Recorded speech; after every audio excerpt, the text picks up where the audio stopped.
அன்பார்ந்த நண்பர்களே, வணக்கம். இந்த நுகர்வோர் காவலன் வலையொலி நிகழ்ச்சி மூலம் தங்களை சந்திப்பதில் பெருமகிழ்ச்சி அடைகிறேன். நான் ஆர் பாலசுப்ரமணியன், நுகர்வோர் ஆர்வலர். நுகர்வோர் விழிப்புணர்வு தகவல்களை பரிமாறிக்கொள்வதே எனது நோக்கம். ஏமாறுபவர்கள் இருக்கிற வரையில் ஏமாற்றுபவர்கள் இருப்பார்கள் என்ற முதுமொழியை மாற்றி, இங்கு ஏமாறுவோரும் இல்லை, ஏமாற்றவும் இயலாது என்ற நிலையை உருவாக்குவோம். வாருங்கள், பயனுள்ள நுகர்வோர் தகவல்களை கேளுங்கள், மக்களிடையே விழிப்புணர்வை ஏற்படுத்துங்கள்.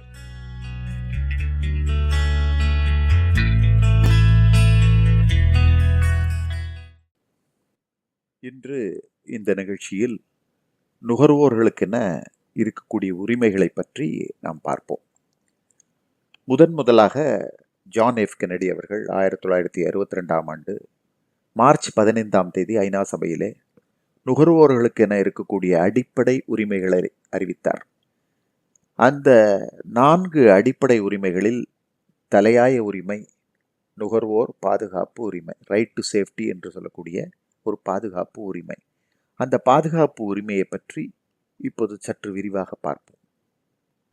நுகர்வோர் வாங்கக்கூடிய பொருட்களிலிருந்தோ அல்லது சேவைகளிலிருந்தோ அதை பயன்படுத்தும் போது அந்த நுகர்வோருக்கோ அல்லது அவரது உடைமைக்கோ எந்த விதமான ஒரு ஆபத்தையும் அல்லது தீங்கையும் ஏற்படுத்திவிடக்கூடாது என்பதுதான் முக்கியமான இதன் கருப்பொருளாகும்.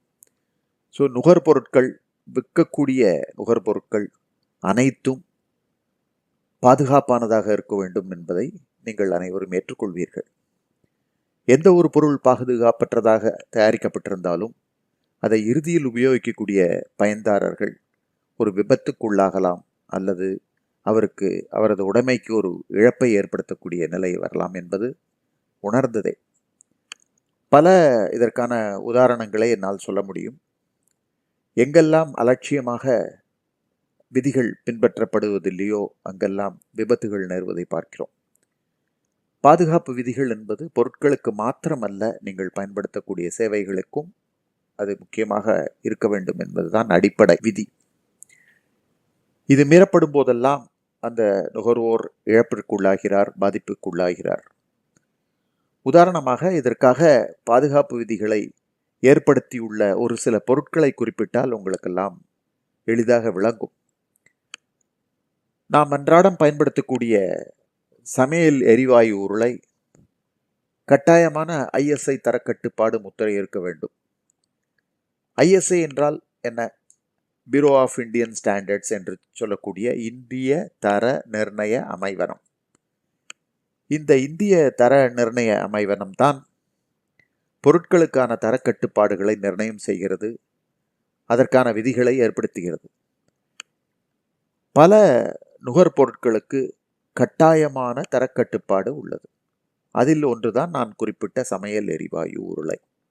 நீங்கள் யோசித்து பாருங்கள், அதற்குள்ளே இருக்கக்கூடிய எரிவாயு அழுத்தத்தோடு நிறைக்கப்பட்டிருக்கும்.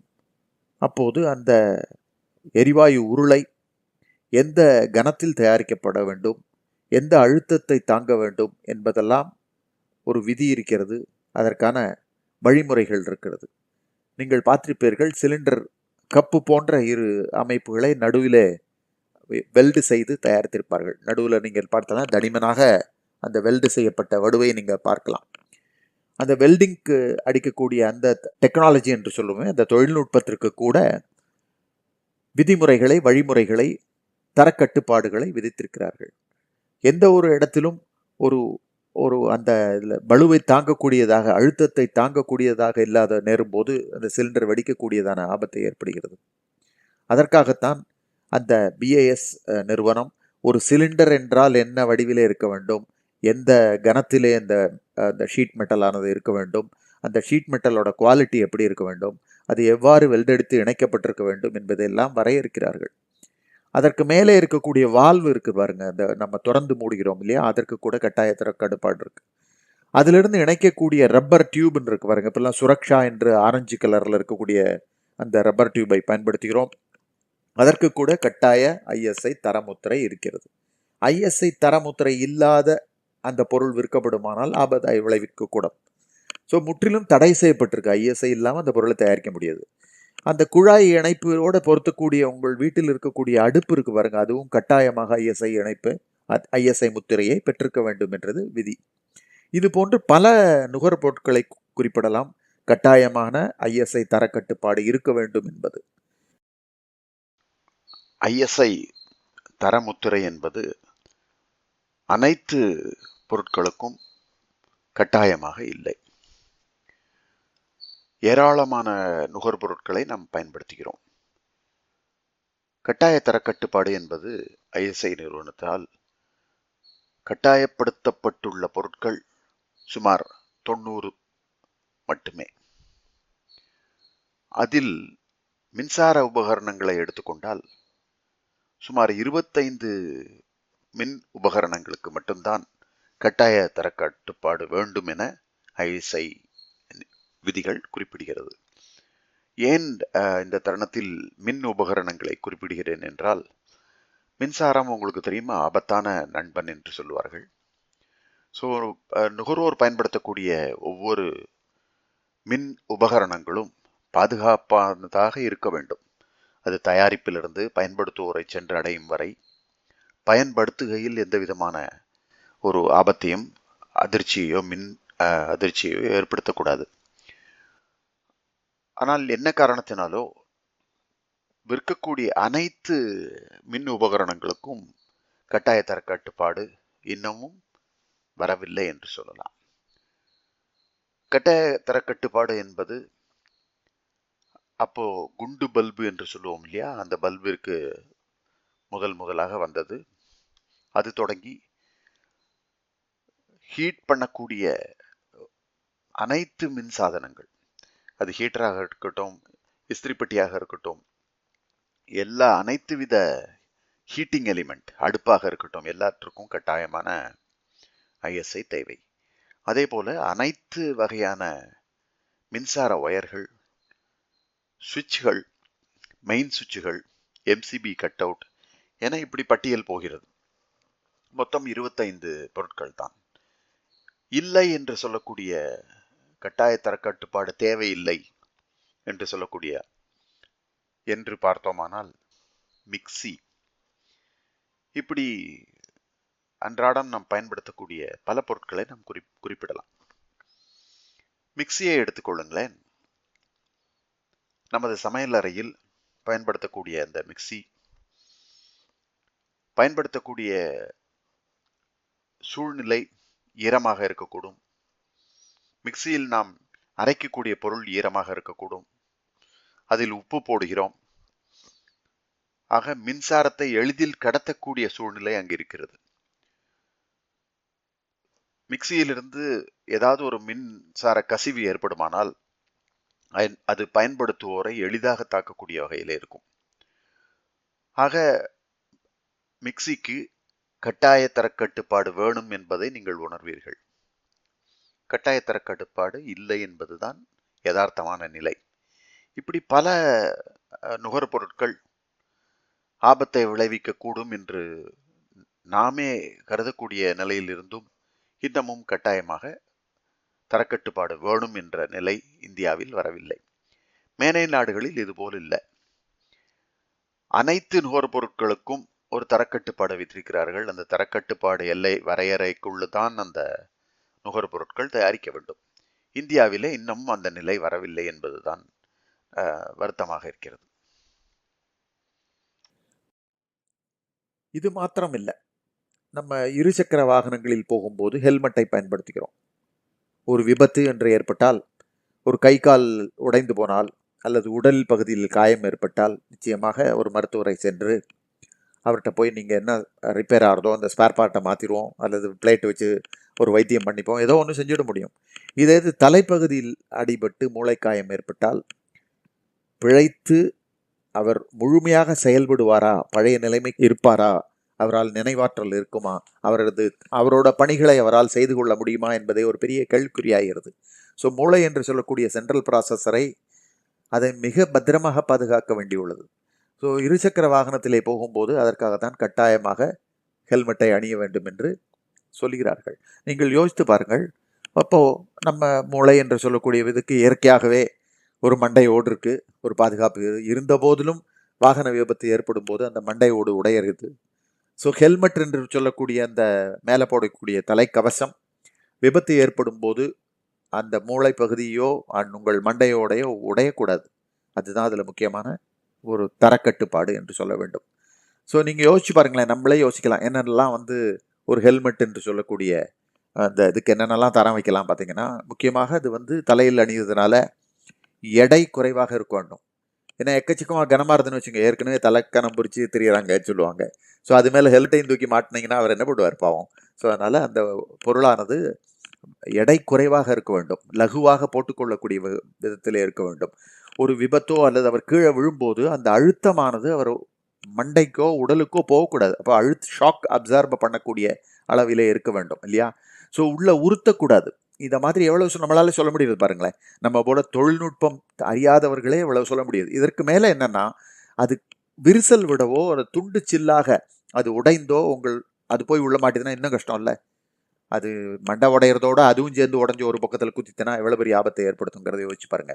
ஸோ இதெல்லாம் தரக்கட்டு. அப்போ நீங்கள் எல்லாருமே நீங்கள் ஏற்றுக்கொள்வீர்கள், ஒரு இருசக்கர வாகனத்திற்கு பயன்படுத்தக்கூடிய கிராஷ் ஹெல்மெட் என்று சொல்லக்கூடிய அந்த கருவியானது நிச்சயம் 100% கட்டாய தரக்கட்டுப்பாடு இருக்க வேண்டும் என்பதை நீங்கள் எல்லாம் ஏற்றுக்கொள்வீர்கள்.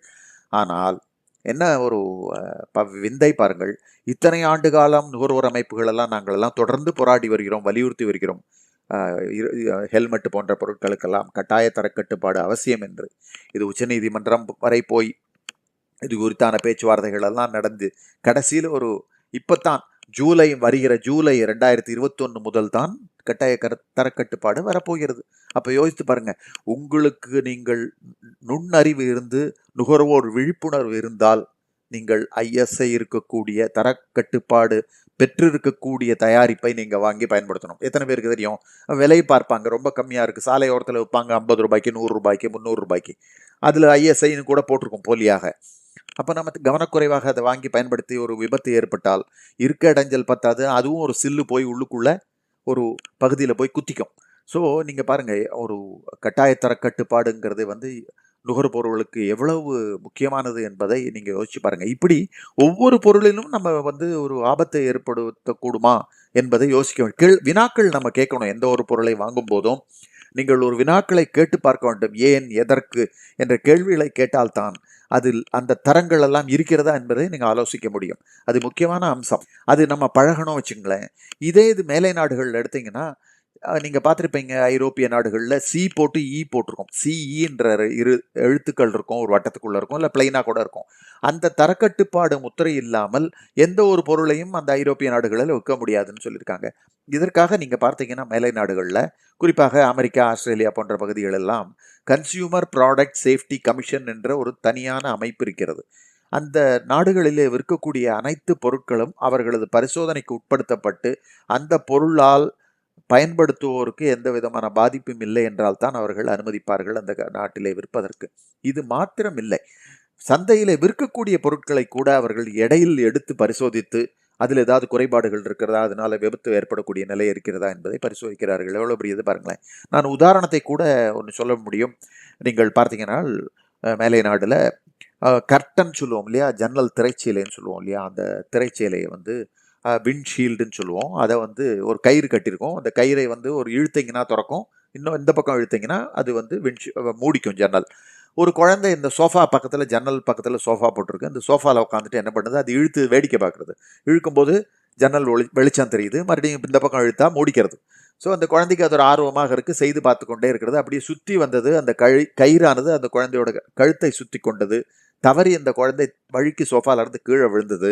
இந்த கழுத்தை நெருக்கி அதில் கழுத்தில் நல்ல வேளை அந்த குழந்தைக்கு எதுவும் ஒரு மரணமோ அல்லது தீவிர பாதிப்போ ஏற்படவில்லை. ஆனால் கழுத்தில் ஒரு காயம் ஏற்பட்டது. இந்த தகவலானது கன்சியூமர் ப்ராடக்ட் சேஃப்டி கமிஷனுக்கு போனது. அவர்கள் உடனே வந்து ஆய்வு செய்து இது தவறு, ஏன் நீ அங்கே நம்ம ஏன் குழந்தைய விளையாட விட்டேன்னு சொல்லலை. நம்மெல்லாம் என்ன பண்ணுவோம், குழந்தைய ஏன் விளையாட விட்டேன்னு ஓங்கி ஒரு அறை வைப்போம். அப்படி இல்லை. பட் அங்கே பாருங்கள், வாட் தே எக்ஸ்பெக்ட், அங்கே விற்கக்கூடிய பொருள் தரமாக இருக்கும். குழந்தை அப்படி தானே இருக்கும், குழந்தை விளையாடத்தானே தெரியும். நீ ஏன் அங்கே வச்ச கயிறு தள்ளி வைக்கலாம்ல, 8வது இடத்துல வைக்கணுமே நிற்கிறாங்க. ஸோ அதற்கப்புறம் அந்த ஸ்டாண்டர்டை மாற்றினாங்க. எப்படின்னு கேட்டால் அந்த பொருளை தடை செய்தார்கள். ஸோ நீங்கள் பார்த்தீங்கன்னா கயிறு கிடையாது அங்கெல்லாம். இப்படி திருப்பினீங்கன்னா விண்ட்ஷீல்டு திறக்கும், இன்னொரு இந்த பக்கம் திருப்பினீங்கன்னா க்ளோஸ் ஆகும். ஒரு ராடுக்குள்ளே தொங்குற மாதிரி அமைப்பை ஏற்படுத்திட்டாங்க. ஸோ ஒரு சின்ன உதாரணத்திற்காக சொன்னேன். ஒரு சின்ன குழந்தை விளையாடக்கூடிய தொட்டில் இருக்கு பாருங்க, அந்த தொட்டில போட்டு ஆட்டிட்டு இருக்காங்க. அந்த குழந்தை கையை வெளியில விட்டுருது. கையை வெளியில விடும்போது அந்த கையில வந்து ஒரு காயம் பட்டுது. ஸோ அதை பார்த்ததுமே அது கேள்விப்பட்ட அந்த கன்சியூமர் ப்ராடக்ட் சேஃப்டி கமிஷன், நீ எப்படி அந்த மாதிரி கேப் உள்ள குழந்தை கையை விட்டு காயம் ஏற்படுத்தி கொள்ளக்கூடிய வகையில் நீ ஏன் தொட்டிலில் தயாரிச்சேன்னு அந்த தொட்டிலில் தடை பண்ணாங்க. ஸோ எப்படி வந்து ப்ரோஆக்டிவாக அவர்களே தாமே முன் வந்து அந்த பொருளிலே பாதுகாப்பு குறைபாடு அம்சங்கள் இருக்கிறதா என்பதையெல்லாம் பார்க்கிறார்கள். இது வந்து முக்கியமாக நம்ம இந்தியாவிலையும் வரவிருக்கிறது என்று நம்ம ஆசைப்படுகிறோம், வரும் என்று நம்புவோம். மத்திய அரசு நுகர்வோர் பாதுகாப்பு அமைச்சம் நிச்சயமாக இந்தியாவிலும் நுகர்பொருளுக்கான பாதுகாப்பு consumer product safety commission of India என்று ஒரு அமைப்பை ஏற்படுத்துவார்கள் என்று பெரிதும் அதை எதிர்பார்ப்போம். அதே மாதிரி விளையாடக்கூடிய பொம்மைகள் இருக்கு பாருங்க, சின்ன குழந்தைங்க விளையாடக்கூடிய பொம்மைகள் நீங்களெல்லாம் பார்த்துருப்பீங்க. திருவிழாவில் நம்ம சாலை ஓரத்தில் வைக்கக்கூடிய பொம்மைகள் எல்லாம் வாங்குவோம். அந்த பொம்மையை வாங்கி அந்த குழந்தை விளையாடிட்டே இருக்கும், அப்படி தரையில் தேய்க்கும், இது பண்ணும். கொண்டு வந்து மூஞ்சியில் தேய்ச்சிதுன்னா கிழிச்சு போடும். அது மூஞ்சி கிழிச்சு ரத்தம் வச்சு ஓட்ட ஆரம்பிச்சிடும். என்னன்னு பார்த்தா ஒரு கூரான தகரத்தில் வளைச்சு கார் பண்ணியிருப்பாங்க. குத்திட்டுனா அதுக்கு வந்து தோலை கிழிக்கக்கூடிய வாய்ப்பு இருக்குது. அதே மாதிரி நீங்கள் பார்த்துருப்பீங்க, சின்ன கார் பொம்மையெல்லாம் வரும். அந்த பொம்மையை என்ன பண்ணும், சின்ன குழந்தை எல்லாம் பிரிக்க ஆரம்பிக்கும். அதோட டயர்லாம் இருக்கும் பார்த்தீங்களா, சின்ன சின்னதாக இருக்கும். அந்த டயர் பிக்கும். அந்த பிச்சதை என்ன பண்ணும், வாயில் போட்டுக்கும். ஸோ என்ன பண்ணும், தொண்டையில் போய் மூச்சு திணறக்கூடிய அந்த அபாயம் ஏற்படும். ஸோ பொம்மைகளில் எவ்வளவு ஆபத்தை விளைவிக்கக்கூடிய, நீங்கள் கூட எஸ்வி சேகரோட ஒரு ட்ராமாவில் கூட பார்த்துருப்பீங்க. ஒரு விசிலை வந்து அந்த குழந்தை முழுங்கிடும். அது கீக்கின்னு விசில் சத்தம் வரும் பேசும்போதெல்லாம். ஸோ அது ஒரு பெரிய நகைச்சுவையாக அந்த நாடகத்தில் தமாஷாக இருக்கும். அப்புறம் மருத்துவர்கிட்ட போய் அதை எடுப்பாங்க வச்சுங்களேன். அதே மாதிரி ஒரு எட்டனா காசை முழுங்கினதும் அதை மருத்துவர்கிட்ட கூட்டின்னு போவாங்க. மருத்துவர் இது பண்ணி தட்டினா அது 2 நாள்னா கீழே விழும். ஏன்னா எனக்கு கூட சில்லறை வேணும் என்று நகைச்சுவையாக சொல்லுவார். எதற்காக சொல்கிறேன் என்னென்றால், சின்ன குழந்தைகள் 3 வயது கீழே இருக்கக்கூடிய குழந்தைகளுக்கு எல்லாமே இயல்பாக ஒரு சுபாவம், எந்த ஒரு பொருட்கள் கிடைத்தாலும் அதை வாயில் போட்டுக்கொள்ளக்கூடிய சுபாவம் இருக்கிறது. அப்போது என்ன பண்ணணும், அந்த சின்ன குழந்தைகளுக்கு தயார் பண்ணக்கூடிய பொம்மைகள் பெரிய அளவில் இருக்க வேண்டும் இல்லையா? அப்போ தானே வாய்க்குள்ளே போகாது. நீங்கள் பாருங்கள், இந்த நம்ம டீத்தரன்னு சொல்லுவாங்க, வாயில் போட்டு நம்ம கிளுகிழுப்பையெல்லாம் சொல்கிறோம் இல்லையா, அந்த மாதிரி கிளுகிழுப்பை போன்ற பொம்மைகள் எல்லாம் மிகப்பெரிய அளவில் இருக்கணும், வாய்க்குள்ளே போகக்கூடாது. நீங்கள் அதுக்காக தான் என்ன பண்ணியிருப்பாங்கன்னா, மேலை நாடுகளில் இதற்காக ஒரு தரக்கட்டுப்பாடு வைத்திருக்காங்க. எந்த வயதினர் இந்த பொம்மையை பயன்படுத்தக்கூடாது என்பதை இதில் முத்திரையாக போட சொல்கிறாங்க. நீங்கள் பார்த்தீங்கன்னா ஒரு சிவப்பு வட்டம் போட்டு அதில் கூடாதுங்கிறதுக்காக ஒரு கோடு போட்டு 0 to 3 என்று போட்டு ஒரு குழந்தை மூஞ்சி போட்டிருக்கோம். அப்படின்னா என்ன அர்த்தம், 0 to 3 வயதுக்குள்ள உள்ள குழந்தைகள் இந்த பொம்மையை பயன்படுத்தாதீர்கள். அது மாத்திரம் போதாது, கீழே என்ன எழுதியிருப்பான் தெரியுமா, சோக்கிங் ஹிசார்ட். அப்படின்னா குழந்தைக்கு இந்த பொம்மையில் இருக்கக்கூடிய சிறிய உபகரணங்கள் தொண்டையில் போய் சிக்கிக்கொள்ளுவதற்கான வாய்ப்பு சாத்தியக்கூறுகள் இருக்கிறது. அதனால சின்ன குழந்தைக்கு கொடுக்காதீங்க என்று எச்சரிக்கை வாசகங்கள் அதில் அச்சடித்திருக்க வேண்டும் என்று சொல்கிறார்கள். அப்போ பாருங்கள் எவ்வளவு பெரிய முக்கியத்துவம் கொடுக்குறாங்க. Even if it is a child, விளையாடக்கூடிய பொம்மையாக இருந்தால் கூட அதில் அலட்சியம் காட்டுவதில்லை. அது பாதுகாப்புன்னு என்று வரும்போது அது நிச்சயமாக அனைவருக்கும் குறிப்பாக குழந்தைங்களுக்கு தெரியாதில்ல, பாவம் இல்லையா? ஸோ இது மாதிரி பாதுகாப்பு அந்த ஆஸ்பெக்ட் பாருங்கள். இப்போ டாய் சேஃப்டி என்பது வந்து மேலை நாடுகள்லாம் கட்டாயமான தரக்கட்டுப்பாடு. ஃபார்ச்சுனேட்லி அரசாங்கம், மத்திய அரசோட நுகர்வோர் பாதுகாப்பு அமைச்சகம், BIS இருவரும் இணைந்து பொம்மைகளுக்கான தரக்கட்டுப்பாடை கொண்டு வந்துட்டாங்க. இப்போ இந்த கோவிட்னு சொல்லக்கூடிய பெருந்தொற்று வந்ததன் காரணமாக இந்த தரக்கட்டுப்பாடு, கட்டாய தரக்கட்டுப்பாடை ஒத்தி வைத்து 2021ஆம் ஆண்டு முதல் அந்த தரக்கட்டுப்பாடானது வரவிருக்கிறது. ஸோ இனிமேல் இந்தியாவில் இருக்கக்கூடிய எந்த ஒரு பொம்மையாக இருந்தாலும் அது எந்த வயது குழந்தைகளுக்கு கொடுக்கலாம், எந்த வயது குழந்தைங்களுக்கு கொடுக்கக்கூடாது என்ற தர முத்திரையை அளிக்க வேண்டிய, அந்த தகவலை தெரிவிக்க வேண்டிய பொறுப்பு வந்து தயாரிப்பாளருக்கு இருக்குது. ஸோ எவ்வளோ பெரிய ஒரு முக்கியமான தகவல் பாருங்களேன். நீங்கள் ஒன்றும் இல்லை, இன்னொரு விஷயத்தை கூட நான் சொல்லலாம். நீங்கள் பார்த்துங்க, கரப்பான் பூச்சின்னு சொல்கிறோம் இல்லையா, காக்ரோச். அந்த பூச்சி வந்தால் நம்ம வந்து ஒரு ஸ்ப்ரே யூஸ் பண்ணுறோம். அந்த ஸ்ப்ரே அடித்தோம்னா அந்த கரப்பான் செத்து போயிடுது. நிறைய விளம்பரங்கள் தொலைக்காட்சியில் வரதை பார்க்குறீங்க. ஒரு எச்சரிக்கை வாசகம் என்ன தெரியுமா, அதில் முக்கியமான ஒரு விபத்து ஏற்பட்டது. யூஸ்வலாக நீங்கள் பார்த்துருப்பீங்க, கிச்சனில் வந்து இந்த கரப்பான் பூச்சி என்பது மேடையில் இருக்கக்கூடிய அந்த அடுப்பு கீழெல்லாம் இருக்கும். ஒரு அம்மா அடுப்பில் வந்து பாலோ ஏதோ காய வச்சுருக்காங்க. காலையில் போய் பாலை காய வச்சதும் சுவிட்சை போட்டதும் உடனே அங்கேருந்து அடியில் இருக்கக்கூடிய கரப்பெல்லாம் வெளியில் ஓடிடும், கரப்பாம்பூச்சி வெளியில் வருது. ஸோ இந்த அம்மாவுக்கு உடனே என்ன தோணுது, நம்மகிட்ட இருக்க இந்த ஸ்ப்ரே கேன் அதை எடுத்து அடிக்கலான்னு அதில் ஸ்ப்ரே செய்ய முற்படுறாங்க. என்ன ஆகுதுன்னு கேட்டிங்கன்னா, அந்த ஸ்ப்ரே போய் அந்த கரப்பான் பேரில் படுறதுக்கு முன்னாலேயே அதில் இருக்கக்கூடிய எரிவாயு துணுக்குகள் அந்த தீயில் பட்டு அந்த ஃப்ளேமானது அந்த கையில் இருக்கக்கூடிய சின்ன கேனில் வந்து அந்த கேன் வெடித்து தீ விபத்து ஏற்படுகிறது. ஸோ இதில் என்ன முக்கியம் என்னன்னு தெரிஞ்சு கொண்டீர்களா, அந்த அந்த விஷப்பூச்சி மருந்து கேன் இருக்கு பார்த்தீங்களா, அந்த கேனுக்குள்ள தீப்பிடிக்கக்கூடிய ஒரு வஸ்து இருக்கிறது என்பதை அவர் பெரிய எழுத்துல ஜனங்களுக்கு தெரிவிக்க வேண்டும் இல்லையா? அந்த எச்சரிக்கை வாசகங்களை அந்த பெண்மணிக்கு புரியும் வகையிலே அந்த தயாரிப்பாளர் வெளியிட்டிருந்தால் விபத்து ஏற்படா வண்ணம் அவர் பாதுகாத்து கொண்டிருப்பார். அது சென்ட்டுக்கு கூட இருக்குங்க. நீங்க பார்த்துருப்பீங்க. வாட்ஸ்அப்ல எல்லாம் கூட நிறைய வந்திருக்கு. கார்ல நம்ம சென்ட் ஸ்ப்ரே பண்ணும்போது யாராவது புகைப்பிடித்தாலோ அந்த மாதிரி ஏதாவது பண்ண இப்போ கூட நீங்க பார்த்தீங்கன்னா கோவிட் பெருந்தொற்றுக்கு நம்ம ஹேண்ட் சானிடைசர் என்று சொல்லக்கூடிய ஆல்கஹால் 70% 90% கலந்த ஒரு திரவத்தை நம்ம கையில் பூசி நம்ம சுத்தம் செய்து கொள்கிறோம், கிருமி நீக்கம் செய்து கொள்கிறோம். ஆனால் அதோட நீங்க போய் ஒரு ஃப்ளேம், அதாவது தீ இருக்கக்கூடிய இடத்துல அணுகினா நிச்சயமாக அது தீப்பிடிப்பதற்கு உண்டான சாத்தியக்கூறுகள் இருக்கு. ஸோ இதற்கெல்லாம் என்னன்னு கேட்டிங்கன்னா, அந்த பெட்டியில பார்க்க சும்மா சின்ன எழுத்துல தீப்பிடிக்கும் என்று எழுதியிருந்தால் பத்தாது. பெரிய அளவில் அது முதல்ல ஹைலி இன்ஃப்ளாமபிள் என்று எளிதில் தீப்பற்றக்கூடியது என்று தீ ஜுவாலையோட படம் போட்டு அது பெரிய அளவில் இருக்கணும், இல்லைன்னா பாருங்க பாதிப்பு ஏற்படும் இல்லையா? ஸோ இப்படி ஒவ்வொரு நுகர்பொருட்களுக்கும் பாதுகாப்பு தகவலை தெரிவிக்க வேண்டியது நிச்சயமாக ஒரு அடிப்படை பொறுப்பு என்று சொல்லலாம். அதே மாதிரி இன்னொரு முக்கியமான பொருள் சொல்றேன். நீங்க அன்றாடம் பயன்படுத்தக்கூடிய ப்ரெஷர் குக்கர்னு சொல்றோம் இல்லையா? அந்த ப்ரெஷர் குக்கர் நீங்க பார்த்துருப்பீங்க, அலுமினியத்தில் வருது, இப்போல்லாம் ஸ்டெயின்லெஸ் ஸ்டீலில் வருது. அந்த ப்ரெஷர் குக்கருக்குள்ளே நம்ம ஒரு உணவுப் பொருளை தயாரிப்பதற்கு தண்ணீரை விட்டு அதில் அந்த ஒரு பாத்திரத்தில் அரிசியோ அல்லது இந்த பொருளை போட்டு நீங்கள் கேஸ்கட் போட்டு அந்த மூடியை மூடுறீங்க. அதுக்கப்புறம் நம்ம வெயிட்டை போடணும். இதில் என்னத்துக்காக நீங்கள் யோசிச்சு பாருங்கள். அதில் நீங்கள் பற்ற வைத்து மேலே இருக்கிற வெயிட் எதற்காக கொடுத்துருக்காங்க? உள்ளுக்குள்ளே எக்கச்சக்கமாக ப்ரெஷர் ஆகும்போது அந்த விசில் அடிக்கிறதுக்கு இல்லை, 3 விசில் வந்து அரிசி வந்துருதுன்னு சொல்லித்தரத்துக்காக அந்த வெயிட் போடலை. நல்லா புரிஞ்சுக்கணும். நிறைய வீடுகளில் பார்த்தீங்கன்னா சொல்லிட்டு போவாங்க, நான் குளிக்க போகிறேன், எத்தனை விசில் வருதுன்னு எண்ணுங்கன்னு சொல்லுவாங்க. இவர் 2 எண்ணுவார், அதுக்குள்ளே வாட்ஸ்அப் பார்ப்பாரு, மறந்து போயிடுவார். அப்புறம் மறுபடியும் வந்து எத்தனை எண்ணிங்களா, மறந்துட்டேனே அப்படிம்பாங்க. அங்கே 4 விசில் வந்திருக்கும், அங்கே உள்ள தண்ணியே இருக்காது. ஸோ அங்கே பார்த்தீங்கன்னா வத்தி போய் அந்த ஃபியூஸ் ஆனது உருகி மேலெல்லாம் சீலிங்லெல்லாம் இன்றைக்கி சமைச்சது பருப்பு மேலே போய் ஒட்டின்னு இருக்கு. அப்புறம் கடைசியில் பார்த்தீங்கன்னா கணவன் மனைவி 2 பேரும் சண்டை போட்டுப்பாங்க. ஸோ இதில் என்னன்னு பார்த்தீங்கன்னா அந்த வெயிட் என்று சொல்வது விசில் எண்ணி சமையல் ஆயிடுத்தா, உணவுப் பொருள் வெந்திருத்தான்னு சொல்லித்தரத்துக்காக இல்லை. அது முக்கியமான ஒரு பாதுகாப்பு உபகரணம் என்பதை நாம் புரிந்து கொள்ள வேண்டும். அங்கே எக்ஸஸ் ப்ரெஷர் வரும்போது அந்த வெயிட் ஆனது மேலே தூக்கி அந்த எக்ஸஸ் கேஸ் உள்ள இருக்கக்கூடிய ஸ்டீம் வெளியில போறதுக்காக தான் அதை கண்டுபிடிச்சிருக்காங்க. அதுக்காக தான் பண்ணியிருக்காங்க. அதுல இடையில விசில் வந்தது, முன்னாலலாம் விசில் கிடையாது. அதுக்கப்புறம் பாருங்க கேஸ்கட் ரிலீஸ், 3 சேஃப்டி இருக்கு பாருங்க. கேஸ்கட் ரிலீஸ் சிஸ்டம்னு எக்கச்சக்கமா ரிலீஸ். நீங்க பார்த்தீங்கன்னா கேஸை அந்த மூடியை மூடுறதுக்கு முன்னால அதுல அடியில் பார்த்தா நுண் துவாரம் இருக்கும். அந்த துவாரத்தில் ஏதாவது இந்த முன்னாந்தேதிக்கு சமைச்ச பருப்போ ஏதோ ஒட்டிக்கிட்டு இருந்துன்னு வச்சுங்க, அந்த கேஸ் வெளியேறாது. அதனால தான் என்ன சொல்கிறதுன்னா, வெயிட்டை போட்டுட்டு மூடியை மூடாதீங்க. மூடியை மூடிட்டு அப்புறம் நீங்கள் பாருங்கள் கேஸ் வருதான்னு பார்த்துட்டு மூடுங்க சொல்லுவாங்க. ஸோ அந்த துவாரம் அடைப்பு இல்லாமல் இருக்கணுங்கிறது ஒரு முக்கியமான விஷயம். அப்படி அடைச்சிருக்கு, அந்த கேஸால் வெளியேற முடியலன்னு வச்சுங்க, வெயிட்டை தூக்க முடியலன்னா அப்போ வெடிச்சிடக்கூடாது இல்லையா? அதுக்காகத்தான் கேஸ்கட் ரிலீஸ் சிஸ்டம்னு நிறைய குக்கரில் மூடியில் சைடில் ஒரு ஓட்டை இருக்கும். அதை வழியாக அந்த கேஸ்கட்டை வெளியில் தள்ளி அந்த உள்ளே இருக்கக்கூடிய அழுத்தம், ஸ்டீமோட அழுத்தம் எஸ்கேப் ஆகிறதுக்கான ஒன்று.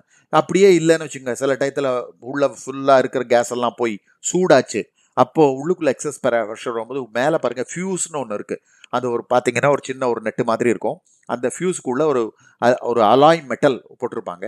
அந்த அலாய் மெல்ட் ஆகிடும். உருகும் போது என்ன ஆகும்னா அந்த ஓட்டை வழியாக அந்த உள்ளே இருக்கக்கூடிய வாயு, உணவுப் பொருள் எல்லாம் பிச்சுட்டு வெளியில் வரும். பட் குக்கர் வெடிச்சுதுன்னு வராது. நீங்கள் யோசிச்சு பாருங்கள், இந்த குக்கருக்கு கட்டாய ஐஎஸ்ஐ தரம் வேண்டுமா என்று யோசிச்சு பாருங்கள்.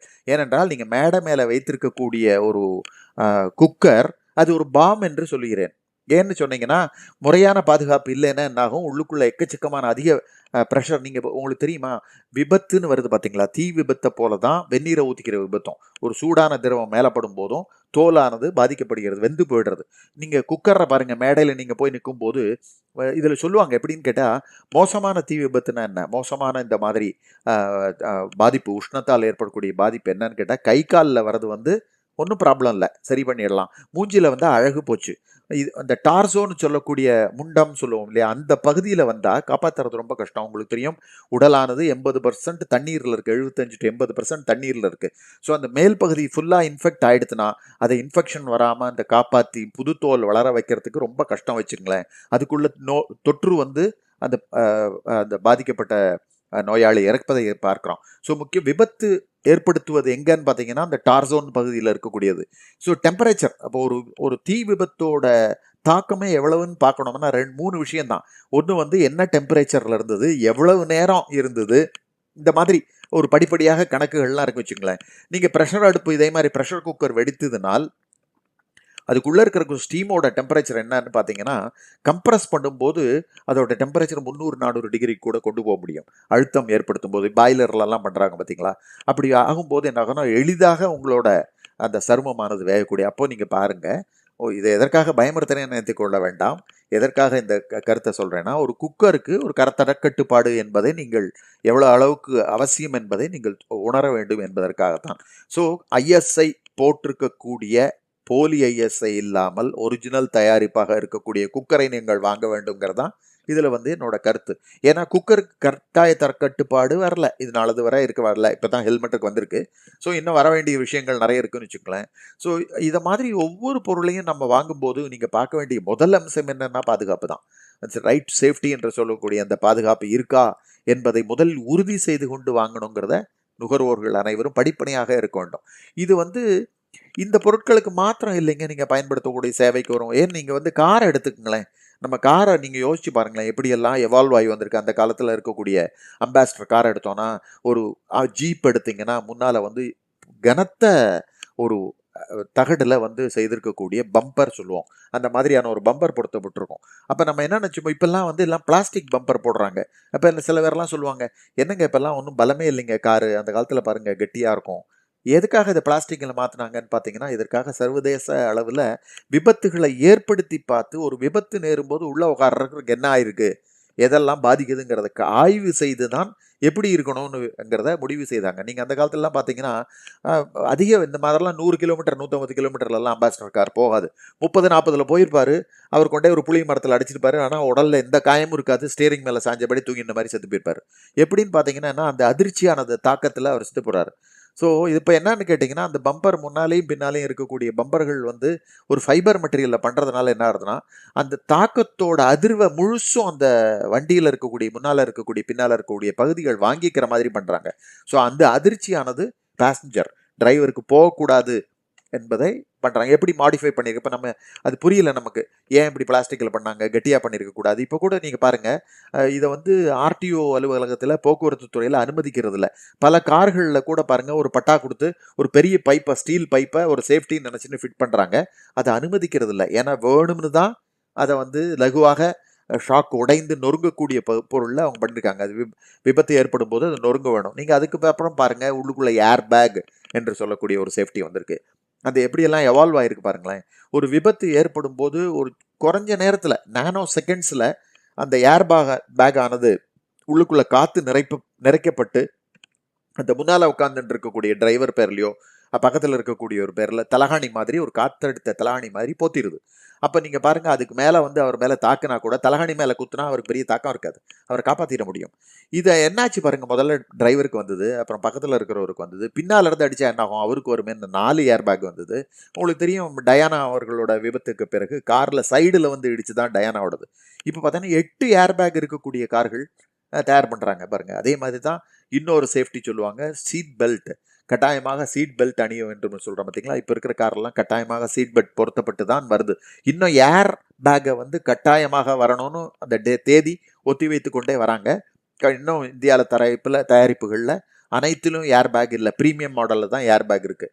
ஸோ அந்த ஏர் பேக் வந்து கட்டாயமாக இருக்கணும், பேசிக் ஒரு சேஃப்டி ஃபீச்சர், இது அடிப்படையான ஒரு பாதுகாப்பு அம்சம் என்பதை வலியுறுத்தி வராங்க. அது என்னைக்கு வரும்னு நம்மளும் அவளோட காத்திருந்து பார்ப்போம். ஏன்னா அது ஒரு விலை ஜாஸ்தியான ஒரு பொருளாக இருக்குது. ஒரு தடவை மாற்றணும்னா 50,000 60,000 பெர் ஏர் பேக் செலவாகுது. ஸோ அதனால் வந்து அந்த பொருள் இனிமேல் லகுவான விலைக்கு வருமாங்கிறத நம்ம கவனித்திருந்து பார்க்க வேண்டும். வைங்களேன், சீட் பெல்ட் அதை மாதிரி ஒரு முக்கியமான ஒரு பாதுகாப்பு கருவி. அது நிறைய பேர் அலட்சியமாக சீட் பெல்ட் போட்டுக்கிறதுல ஹெல்மெட் போட்டுக்கிறதுல புரியல அதோட முக்கியத்துவம். நீங்கள் விபத்து ஏற்படும் போது முன்னால் தூக்கி வீசப்படுகிறார், அதற்காக தான் சீட் பெல்ட் போடுறோம். அது போட்ட மேலை நாடுகளில் பார்த்தீங்கன்னா பின்னால் உட்காந்துட்டு இருக்கிறவங்களும் போட்டுக்கணும், முன்னால் உட்காந்துருக்க மாட்டோம் இல்லை. குழந்தைக்கு கூட சீட் பெல்ட் போடணும். அந்த குழந்தைகள் சின்ன கை குழந்தைகளை மடியில் வச்சுன்னு போகிறத பார்த்தீங்கன்னா சாலையில் இருக்கக்கூடிய அந்த கேமராவானது புகைப்படம் எடுத்து அவருக்கு ஃபைன் போட்டுருவாங்க.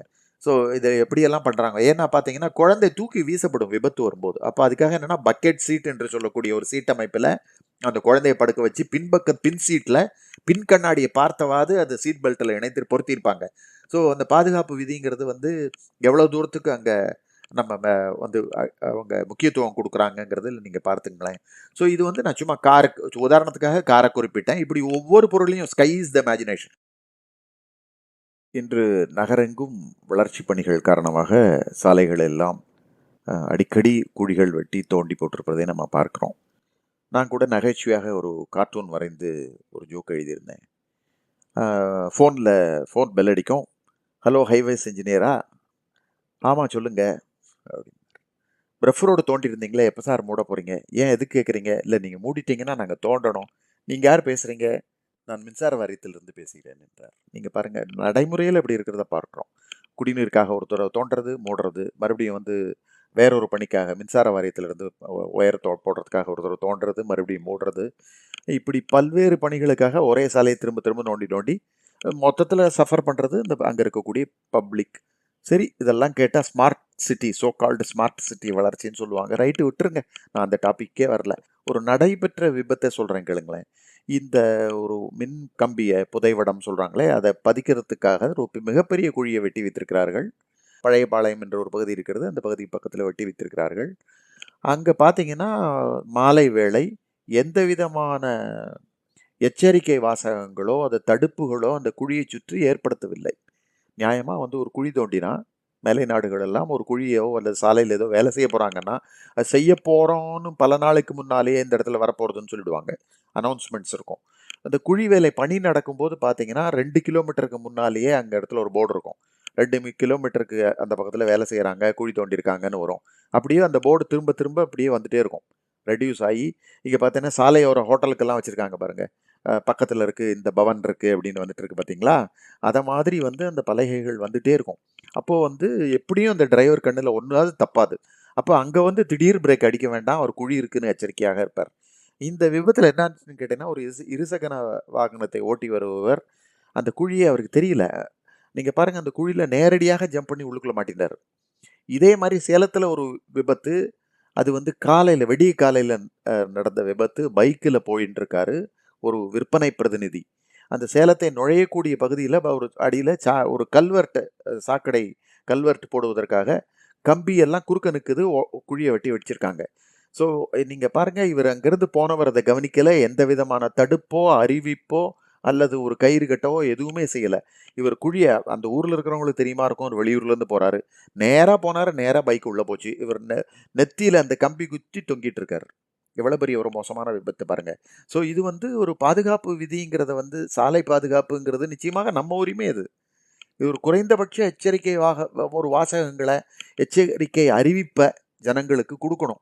அது பேப்பரில் போடுறதில்ல, அறிவிப்புங்கிறது பேப்பரில் போடுறதில்ல, சாலையில் குறிப்பிட்ட இடைவெளிக்கு ரிப்பீட்டடாக சொல்லணும்.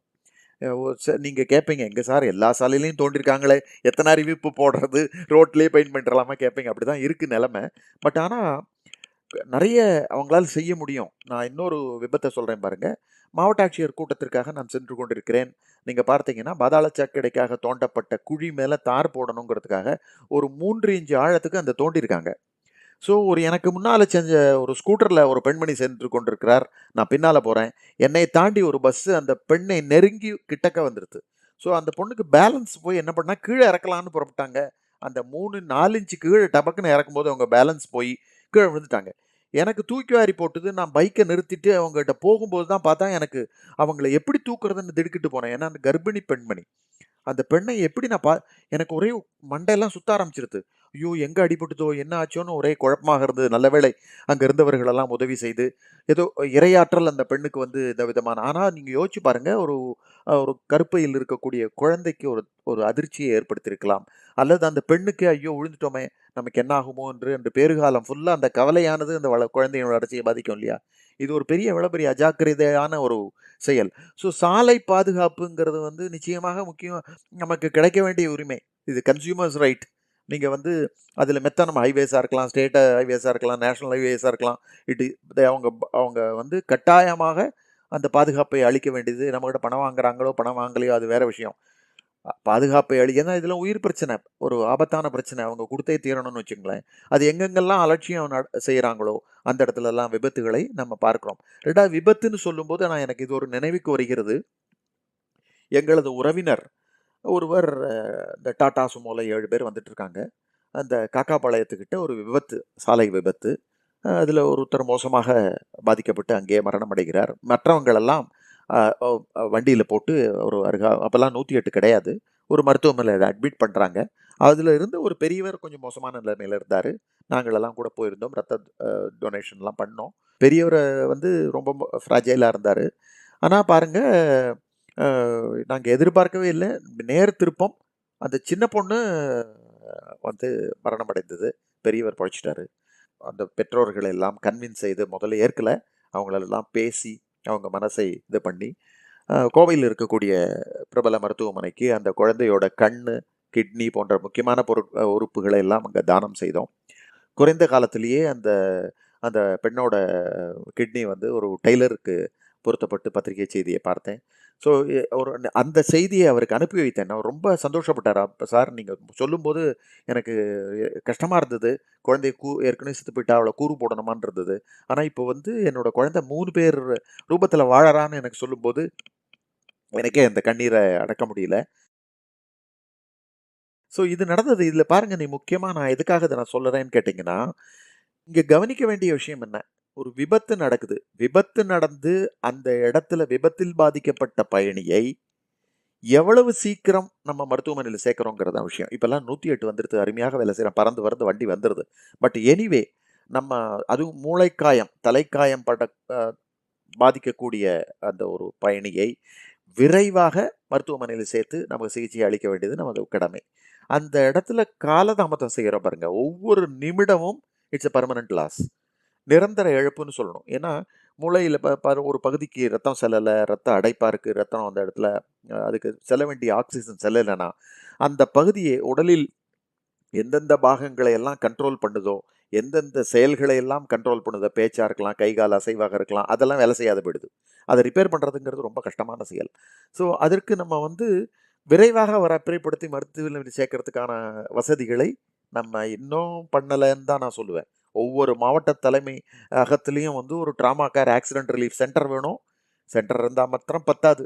We should be equipped. அந்த விபத்து நடந்து எவ்வளவு விரைவாக அந்த பாதிக்கப்பட்டவரை நம்ம அங்க கொண்டோய் சேர்க்கிறோங்கிறது தான் அங்க பார்க்க வேண்டிய விஷயம். இதே மாதிரி இன்னொரு உதாரணத்த நம்ம இப்ப இந்த ஒரு கம்பேரிட்டிவ் ஸ்டடி நான் உங்களுக்காக சொல்றேன். இது இந்தியாவில் நடந்த விபத்து. இதே மாதிரி வந்து யுஎஸ்ல அவங்களும் எங்க ரிலேட்டிவ் தான். அந்த ஒரு கணவன், மனைவி, ஒரு சின்ன குழந்தை. அவங்க 3 பேரும் கார்ல சென்று கொண்டிருக்கிறாங்க. கார்ல ஒரு முன்னால போன ட்ரக்குல இருந்து ஒரு வீல் கழண்டு வந்து இவங்க வண்டியில அடிச்சு, இவங்க வண்டி வந்து சாலைய விட்டு தூக்கி வீசப்பட்டு, உருண்டு தலைகீழ கிடக்கு. பின்னால வந்த வண்டி உடனே பார்த்து அங்கெல்லாம் சாலையில SOS என்று ஃபோன் அழைப்பு இருக்கும். அந்த அழைப்பின் மூலமாக அந்த விபத்தை அறிவிக்கிறார். நீங்க பாருங்க, சில நிமிடங்கள் தான். ஒரு ஹெலிகாப்டர் வருது. அங்கருந்து வந்து அந்த பயணிகளை எல்லாம் ஏர்லிஃப்ட் பண்ணி, சில நிமிடங்கள்ல மருத்துவமனையில கொண்டோய் சேர்த்தாச்சு. நீங்க பார்த்தீங்கன்னா, அதுலயும் இதே மாரி ஹெட் இன்ஜுரியில பாதிக்கப்பட்டிருந்தாங்க. 3 பேரும் பொழச்சுட்டாங்க. எந்த விதமான ப்ராப்ளமும் இல்ல. அப்ப நீங்க பார்த்தீங்கன்னா, ஏன் நம்மளால செய்ய முடியாதா? நெனச்சு பாருங்க, நிச்சயமா முடியும். நீங்க வந்து பிரைவேட் டோனர்ஸ வச்சு இத பண்ண முடியுங்க. அரசு தான் செய்யணும்னு அவசியம் இல்லைங்க. இந்த ஒரு ஒரு பாதுகாப்பு ஒரு இத வந்து பண்றத வந்து நிச்சயமாக நெறைய தனவந்தர்கள்லாம் புண்ணிய செயலாக செய்து, இத நம்மளால செய்ய முடியாமலாம் இல்ல. ஸோ, நம்ம இத பார்க்குறவங்களுக்கும் சரி, இவங்களுக்கும் சரி, இது வந்து விபத்துன்னு வரும்போது சீக்கிரம் சேர்க்கணும் அப்படிங்கிறத நான் சொல்றதுக்காக இந்த இதில சொன்னேன்.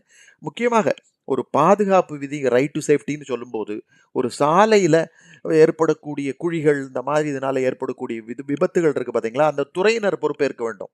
அது வந்து பொறுப்பேற்கிறது மாத்திரம் வேற பிரச்சனைங்க. அது இழப்பீடு கேட்கறதுக்கு. ஏன் அது விபத்து வராம பார்க்கலாம்ல? அவர் இப்ப காயம்பட்டு மண்டைய உடைச்சுக்கிட்டு வந்து அது காசு குடுக்கறதுக்கு பத்தி நான் பேசல. அது வராம பார்க்கறதுக்கான முன்னெச்சரிக்கையை ஒவ்வொரு துறையும் அதற்கான நடவடிக்கை எடுக்க வேண்டுங்கிறது தான். அது முனைப்போட எடுக்க வேண்டும், செயல்படுத்த வேண்டுங்கிறது தான் நான் இந்த இடத்துல சொல்றேன். நீங்க எங்கேயாவது பார்த்தீங்கன்னா, அந்த துறைக்கு தெரிவிங்க. ஏன் இந்த இடத்துல தடுப்பு வைக்கல? ஏன் நீங்க போர்டு வைக்கக்கூடாதுன்னு தெரியுங்க. இல்லன்னா குறைந்தபட்சம் என்னை போன்ற நுகர்வோர் ஆர்வலருக்கு தகவல் குடுங்க. நம்ம வந்து இத தொடர்ந்து வலியுறுத்திட்டே இருப்போம். ஏன்னா மாற்றங்கள வந்து நம்ம தான் கொண்டு வரணும். அத நம்ம வலியுறுத்தி இது ஒரு சிஸ்டத்த மாத்தணும்னு வைங்களேன். இப்ப நம்ம எப்படி பல துறைகள்ல நம்மளால பண்ண முடியறது. அத நம்ம பண்றதுக்கான முனைப்புகளை நம்ம செய்ய வேண்டியது நம்மளோட பொறுப்பு. ஒண்ணும் இல்ல, டிசைனிங் அ ஸ்பீட் அரெஸ்ட். நீங்க பாருங்க, அப்ப ஒவ்வொரு பகுதியில ஒரு மாதிரி இருக்கு. சில பேர் மாடிப்படி கட்டி விட்டுருக்காங்க. அதுல ஏறி இறங்குறதுக்குள்ள உங்களுக்கு தெரியும், நம்ம ஈரோட்டைச் சேர்ந்த ஒரு பைப்பு நிறுவனத்தை சார்ந்த அ பார்ட்னர் நம்ம சம்பத் நகர்ல இருக்கக்கூடிய அப்போ இருந்த ஸ்பீடர்ஸ்ல அடிச்சு அங்கேயே ஸ்பாட்ல அவர் ஹெட் இன்ஜுரி ஆகி இறந்து போனார். ஸோ நீங்க பார்த்தீங்கன்னா ரீசன் என்னன்னா, அந்த ஸ்பீடரஸ்ட் இஸ் நாட் டிசைன்டு ப்ராப்பர்லி. எப்படி இருக்க வேண்டுமோ அப்படி இல்ல. அதே ஒரு விபத்தை ஏற்படுத்தக்கூடிய மாதிரி ஒரு டிசைன்டா இருக்கு. ஸோ அப்படி இருக்கக்கூடாது. அது எப்படி இருக்கணும்னு இன்டர்நேஷனலா ஒரு டிசைன் இருக்கு. They should have common design. Highways தான் பண்றாங்க, ஸ்டேட் ஹைவேஸ் பண்றாங்க, நகராட்சி பண்றாங்க சாலைகளை. அவங்ககிட்ட இருக்கணும். இப்படி தான் போடணும் ஸ்பீட் அரெஸ்ட். ஒரு வேகத்தடை என்றால் அது எப்படி இருக்கணும்? இது வந்து வேகத்தடைன்னா ஆளே முடிச்சு கட்டுறது இல்ல. ஸோ இதெல்லாம் தான் வந்து நம்ம பாதுகாப்பு உரிமைன்னு சொல்றோம். ஏன்னா, இதெல்லாம் சிட்டிசன்ஸ் ரைட்டு. இது ஏதோ பாவம் ஏதோ பெரிய மனது செஞ்சு குடுத்தார். தர்மவான்னு போட்டுறதுக்கு இல்ல. அவங்க கடமை. அவங்க செய்யணும். செய்யலைன்னா நம்ம செய்ய வைக்கணும்னு வைங்களேன். ஸோ பாதுகாப்புங்கிற விஷயத்துல அலட்சியம் எங்கெல்லாம் காட்டுறோமோ, உயிர் சேதம் ஏற்படுறது பாருங்களேன். அத நம்ம கவனிக்காம இருக்கோம்? ஸோ இத நம்ம ஒத்தொத்தரும் நம்ம சிந்திச்சு செயல்படணும். என்ன பாதுகாப்பெல்லாம் அப்பதான் நம்ம பெற முடியுங்கிறத கேட்டு பெற வேண்டும். அது அழுத குழந்தை தான் பால் குடிக்கும்னு சொல்லுவாங்க பார்த்தீங்களா? அதே மாதிரி இதெல்லாம் நம்ம வந்து எங்கெல்லாம் முட்டி மோதணுமோ மோதி, அதெல்லாம் பொதுமக்களுக்காக செய்து கொடுக்க வேண்டிய பொறுப்பு நம்மை போன்ற சமூக ஆர்வலர்களுக்கு இருக்கிறது. கும்பகோணம் பள்ளிக்கூடத்துல தீ விபத்து ஏற்பட்டது இல்லையா? அது என்ன காரணம்? சரியான வந்து சேவை அளிக்கவில்லை இல்லையா? ஒழுங்கா ஒரு வீட வந்து கன்வெர்ட் பண்றாங்க, அல்லது ஸ்கூலா மாத்துறாங்க. அதுல உரிய படிக்கல் நீங்க பாருங்க 50 அடி இருந்தா 2 படிக்கட்டு வேணும். நீங்க பள்ளிக்கூடங்கள்லாம் பாருங்க வகுப்பறைக்கெல்லாம் 2 என்ட்ரன்ஸ் இருக்கும். எதற்காக? இப்படி டீச்சர் வரணும், இப்படி ஸ்டூடெண்ட் வரணுங்கிறதுக்காக இல்ல. ஒரு விபத்து ஏற்பட்டால் 2 பக்கம் அதுல எஸ்கேப் ஆகறதுக்கான வழிமுறைகள்லாம் இருக்கணும். இப்பல்லாம் நீங்க பார்த்தீங்களா, நம்ம அரசாங்கம் 2, 3 விபத்தெல்லாம் ஏற்பட்ட பிறகு, பள்ளி, கல்லூரி வாகனங்கள்லாம் வந்து கட்டாயமாக அவசர கால வந்து எக்ஸிட்ன்னு சொல்லுவோம். விபத்து கால அவசர தொறந்து வெளியில ஏறுவதற்காக உள்ள இருக்கக்கூடியவங்களை வெளியில் எடுப்பதற்கான ஒரு கதவானது பொருத்தப்பட்டிருக்க வேண்டும் என்பது ஒரு கட்டாயமாகி இருக்கிறத நீங்க பார்க்குறீங்க. இப்படி வந்து ஒரு பாதுகாப்பு உரிமை என்று இருக்கக்கூடிய இது பார்த்தீங்கன்னா, அனைத்து துறைகளிலும் இருக்குன்னு வச்சுங்களேன். நீங்க ஒரு மோசமான கட்டுமானத்தின் காரணமாக இடிந்து விழுந்த கட்டடங்கள்லாம் இருக்கு இல்லையா? ஒரு தரக்குறைவான கட்டடங்கள், தரக்குறைவான கம்பிகள். ஸோ இதுக்கெல்லாம் கூட விதிமுறைகள்லாம் இருக்குன்னு வச்சுங்களேன். இந்த ஸ்டாண்டர்ட்ல இருக்கணும். ஸோ ஒரு ஒரு பொறியாளர்ட்ட நீங்க கட்டடத்த கட்டுறதுக்கு ஏற்பாடு பண்ணும்போதே நீங்க யோசிக்கணும். என்ன தரத்துல கம்பி போட போறாரு? எங்கெங்கெல்லாம் லிண்டல் போடுறாரு? எங்கெல்லாம் வந்து சேஃப்டி ஃபீச்சர்ஸ் பண்றாரு? அந்த பாரமானது தாங்குமா? ஒழுங்கா செய்றாரா? நமக்கு சாதாரணமா கட்டடம் கட்டுறோம்னா, சிமெண்ட்ல கொஞ்சம் மணல சேர்த்துருவாங்க அப்படின்னு அத மாத்திரம் இமேஜின் பண்ணிக்கிறீங்க. அது மாத்திரம் இல்ல. நெறைய ஃபீச்சர்ஸ்ன்னு சொல்றோம் இல்லையா? நெறைய அம்சங்கள் வந்து பாதுகாப்பு விஷயத்துல நம்ம கவனிக்க வேண்டியிருக்கு. அதெல்லாம் கவனிச்சா தான் அந்த கட்டணமானது உங்களுக்கு பணத்துக்கு மாத்திரம் நஷ்டம் இல்ல. ஒரு பக்கம் இடிஞ்சு போனா, அது மேல யாரோ பேர்லயா விழுதுன்னு வச்சுக்கங்க, எவ்வளவு பெரிய ஆபத்து பாருங்களேன். ஸோ இப்படி பல விஷயங்கள் இப்ப கூட அது நீங்க மருத்துவத்துறையில கூட பாருங்களேன். இப்ப நீங்க பார்த்திருப்பீங்க, ஒரு வட இந்தியால ஏதோ ஒரு பகுதியில வென்டிலேட்டர் ஆனது தீப்பிடித்து அந்த இருந்து நோயாளி பாதிக்கப்பட்டார். ஸோ பாருங்க, ஒரு மருத்துவ உபகரணங்கள்ல சேஃப்டி ஃபீச்சர்ஸ் இருக்கு இல்லையா? ஸோ அது வந்து ஒரு வெடிக்கக்கூடாது. ஒரு ஆக்ஸிஜன் சிலிண்டரா இருக்கட்டும், இதா இருக்கட்டும். ஈவன் நீங்க பார்த்திருப்பீங்க, ஒரு மருத்துவமனையில ஆக்ஸிஜன் சிலிண்டர் பற்றாக்குறை காரணமாக வந்து விபத்து ஏற்பட்டதை பார்க்குறோம். ஒரு ஒரு மருத்துவமனையில தண்ணீர் உட்புகுந்து அந்த டயத்துல நோயாளிகள காப்பாத்த முடியாததுனால ஒரு பாதுகாப்பு ஒரு குறைபாடு ஏற்படுறத பார்க்கிறோம். இப்படி ஒவ்வொரு இடத்துலயும் நம்ம வந்து இந்த சேஃப்டி ஃபீச்சர்ஸ வந்து ஸோ நுகர்வோர் வந்து தான் பயன்படுத்தக்கூடிய பொருட்களா இருக்கட்டும், சேவையா இருக்கட்டும், முதல்ல இந்த கேள்விகள கேளுங்க. கேள்வி வந்து பாதுகாப்பு. ஸோ ஃபர்ஸ்ட் சேஃப்டி ஃபீச்சர்ஸ்ன்னு சொல்லக்கூடிய பாதுகாப்பு அம்சங்கள் எல்லாம் இருக்கிறதா என்பதை கேள்வி கேளுங்க. அதுல இருக்கக்கூடிய அவர் கொடுக்கக்கூடிய படிவங்கள்லயோ, புஸ்தகங்களிலயோ இருக்கான்னு பாருங்க. தெரிந்தவர்கள்ட்ட கேளுங்க. ஒண்ணும் தப்பே கிடையாது. உங்க ஐயோ! இது கூட தெரியலையான்னு நெனச்சுட்டு போறாங்க. நிச்சயமாக வந்து தகவலை வந்து கேட்பதனால அதுக்கு ஈகோவே வச்சுக்க வேண்டாம். நீங்க ஒருத்தர்ட்ட தகவலை கேட்டு தெரிந்து கொள்வது நிச்சயமாக உங்களுக்கு நல்ல ஒரு பலன் தான் கிடைக்கும் என்பதில் சந்தேகமே இல்லை. ஆகவே அடிப்படை உரிமையான நுகர்வோர் பாதுகாப்பு உரிமை குறித்து முழுமையாக அறிந்து வைத்து, அவர்கள் வாங்கக்கூடிய பொருட்களிலே, பெறக்கூடிய சேவைகளிலே பாதுகாப்பு அம்சங்கள் எப்படி இருக்கிறது என்பதை தேர்வு செய்து, அதை பரிசோதித்து, அதற்கு பிறகு வாங்கி பயன்படுத்த வேண்டும் என்று இந்த நிகழ்ச்சியின் மூலமாக நான் உங்களை கேட்டுக்கொள்கிறேன். இன்றைய நிகழ்ச்சியில் நுகர்வோர் பாதுகாப்பு உரிமை பற்றிய அம்சங்களை எல்லாம் பார்த்தோம். அடுத்து வரக்கூடிய நிகழ்ச்சியிலே நுகர்வோர் தகவல் பெறும் உரிமை, ரைட் டு இன்ஃபர்மேஷன் என்று சொல்லக்கூடிய அந்த உரிமையிலே என்னென்ன அம்சங்கள் எல்லாம் இருக்கிறது என்பதை பார்ப்போம். ஈரோடு மாவட்ட நுகர்வோர் பாதுகாப்பு மையம் ஒரு தன்னார்வ சேவை அமைப்பு. இது ஒரு கட்சி சாராத லாப நோக்கற்ற ஒரு பதிவு பெற்ற ஒரு அமைப்பு. சமூக சேவைக்காக பத்மஸ்ரீ விருது பெற்ற திரு எஸ்கேஎம் மயிலானந்தன் அவர்கள் இந்த அமைப்பின் தலைவராக இருந்து இந்த அமைப்பை வழிநடத்தி வருகிறார். தேசிய அளவிலே சிறந்த நுகர்வோர் பாதுகாப்பு குழு என்ற விருதை இந்த அமைப்பு பெற்றுள்ளது. இந்த அமைப்பின் மாவட்ட செயலாளரான என்னை தமிழகத்தின் சிறந்த நுகர்வோர் ஆர்வலர் என தமிழ்நாடு அரசு தேர்வு செய்து விருது வழங்கியுள்ளது. இந்த அமைப்பின் முக்கியமான 2 நோக்கங்களில் ஒன்று, நுகர்வோருக்கு விழிப்புணர்வை ஏற்படுத்துவது, நுகர்வோர் அறியாமையை போக்குவது.